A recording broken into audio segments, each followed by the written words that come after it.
All right, guys. So this is the guidepost for this week, and this is a kind of a work in progress. I've been looking at what it is that, how do we talk about what it is that we do? How do we structure our time with each other specifically?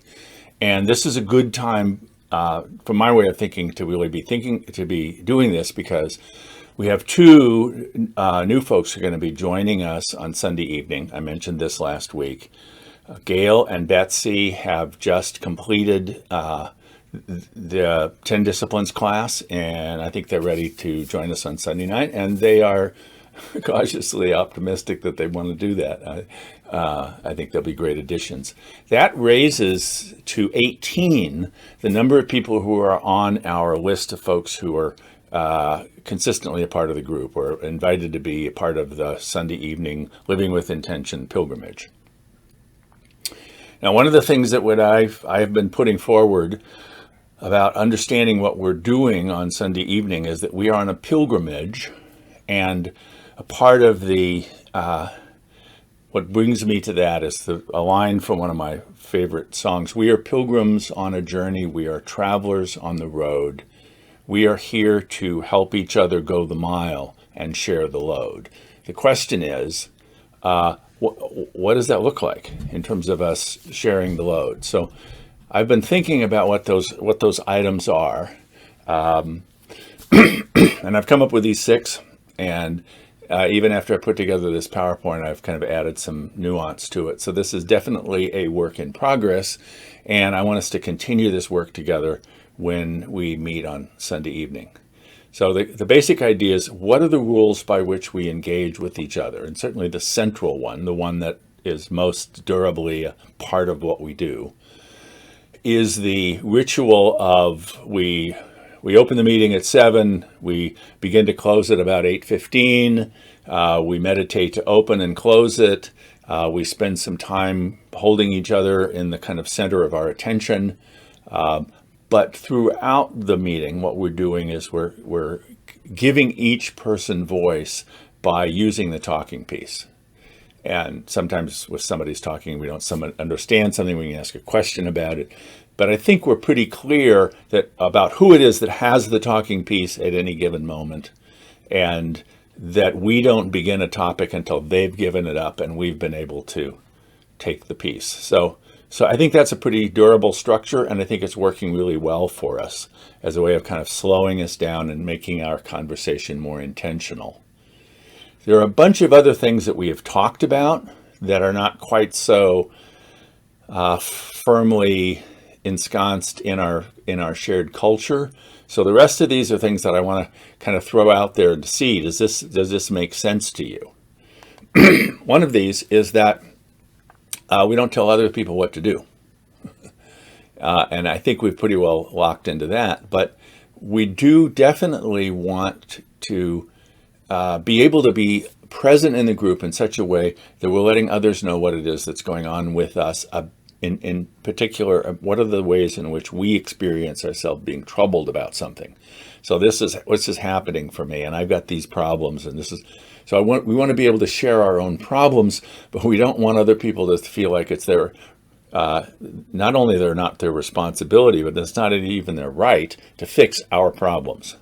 However, to the degree to which I'm not clear about what the problem is, and you can help me get clear about how do I define the problem in such a way that then I can do something about it, that's very helpful. And to be curious about what the problem is, and to be even suggesting, oh, I've had a problem similar to that, and here's what it was like for me, here's what I did to address it. That can be very supportive. So we're not trying to direct others, but we are trying to be present to each other in a way that supports each other. Right? In the midst of this, we can be upset about stuff.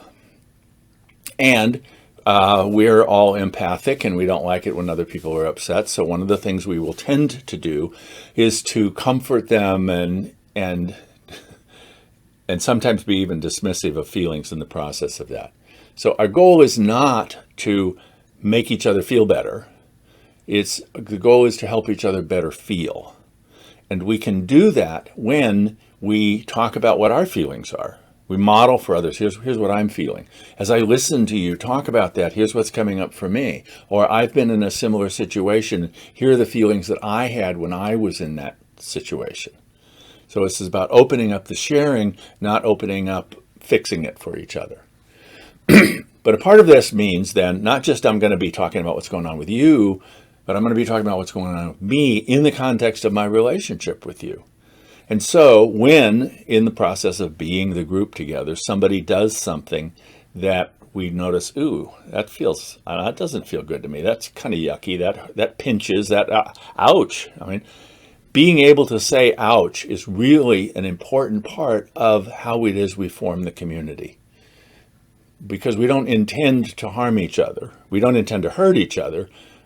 Well, sometimes we may say, hey, I know this is going to hurt when I say this, but it's actually, I need to say this anyway. So one of the reasons we don't say ouch is that if you do something and I say ouch, you're likely to hear it as my telling you that you're bad and wrong. No, I'm just saying that when you said that or when you did that, I noticed an ouch in me. So we definitely want to, from my perspective, we definitely want to support the capacity for each to say ouch, for it to be safe for us to do that. Okay? Now, one I've mentioned, but we haven't really talked about very much, is that we want to be very clear about what it is that what do we want to say? What are we doing here? Sometimes we just feel like we need to talk about something, and we may not be clear about what it is we're trying to say. Well, if that's true for you, just simply say, I'm not quite sure what it is that I'm trying to say here, but there's a part of me that has this urge to speak about this. And then we can help each other figure out, okay, what is the thing? What is it? There's something in me that is longing to give voice to this. Okay, that's cool. Let's figure out what that is. But sometimes we're not really focused on, well, what is that? What's going on? What is that? What is it that needs to be said? So we kind of want to pare it down into a small enough bite. We can't eat the whole elephant. Let's just take it one bite at a time. So what's the thing that I most notice I need to give voice to? And finally, and this is a perennial issue, this is where we started and this is where we will continue, is that we are pilgrims on a journey. We're going somewhere. We may not each be going the same place, insofar as we may not each be living with the same intention or trying to fulfill the same purpose. But we want to be clear about, what is that purpose? What am I trying to do broadly in my life, but specifically in this group this evening? How clearly can I focus on my purpose in the moment and share what that is so that it can become a kind of collective purpose? Okay, so that's where we are at this point, and looking forward to seeing you Sunday evening. Okay, and again, this is a work in progress, so if you have issues with any of what I just shared, I'm looking forward to hearing it. See you Sunday.